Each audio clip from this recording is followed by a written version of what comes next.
So welcome. I today I want to talk about locations in Ghana. Anybody who wants to go to Ghana, who wants to move to any other African country. So specifically Ghana, because that's where I come from and that's the terrain I know very well.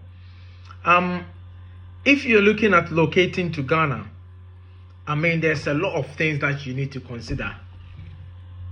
But beside the paperwork and documentation and visas, the first thing I want you to consider is location. Where do you want to stay? Exactly where do you want to stay?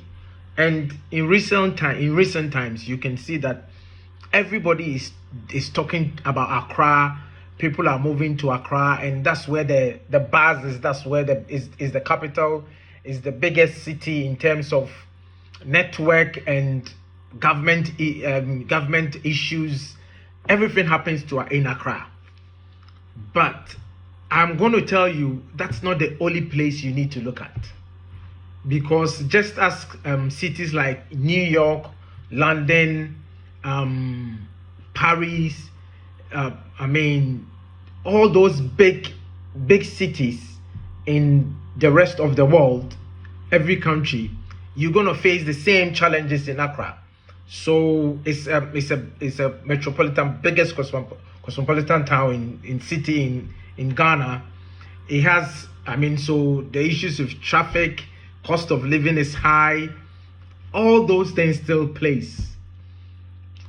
Again, things like land is very difficult to acquire. The prices are up, and you need to look at all those things. So when you want to, the next town that you would want to consider is Ashanti region, Kumasi. That's where I am from. I mean, traditionally, that's where my hometown is. And that's where the arable land and the green spaces are, in my opinion. It's something you can also consider.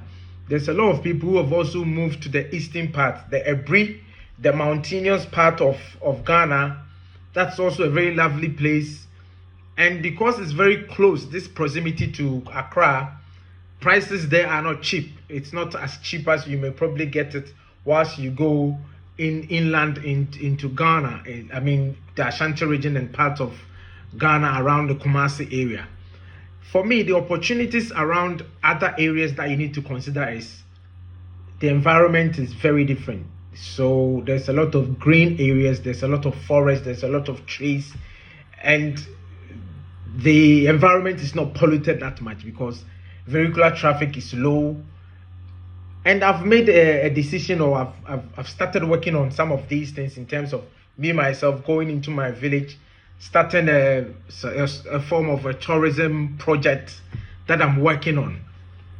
And so location is very key, and it's one that if you are speaking to somebody, if you already have somebody in Ghana, if you have a network, if you have a connection, if you know somebody that you are talking to about moving to Ghana, I would want you to think about not just Accra, because there's more. There's Cape Coast is there, another city that's very calm, less people. If you want to go to up north, of course, less developed, but the land is there. And it also depends on exactly what you want to do. So after the location, you would need to think about what you want to do. I mean, for some people, they want to know the location, then they will look at the opportunities that can come out of that location. For others too, they already have their product or service or what they want to come and do or what they are trying to come and achieve in Ghana. But I mean, when you look at the conversations in mostly some of these diasporans trying to move to Africa and Ghana, it's all to do with possibly business ventures and then land acquisition. And so I'm just want to entreat you today that if you're looking at locations, think about other areas that's outside of Accra, because it's less busy. I mean, prices are low, land is quite cheaper, bureaucracy is very low. But then if you're somebody who is more into the entertainment, the hustle and bustle, the cosmopolitan, the busy lifestyle, the nightlife stuff, that's what Accra gives you. So I'm just here to just let you know, in your considerations, think about broader Ghana, because that's what is going to offer you the sort of the haven, or the pictures that you see online when the drones are across Ghana and you see the greens and the other bits. So keep listening. If you have any questions, if you want to reach out, I'm here. You can reach out to me. We can have a conversation, share contacts, talk about stuff outside of maybe the media, and then see what I can support you with. So that's me. Keep watching.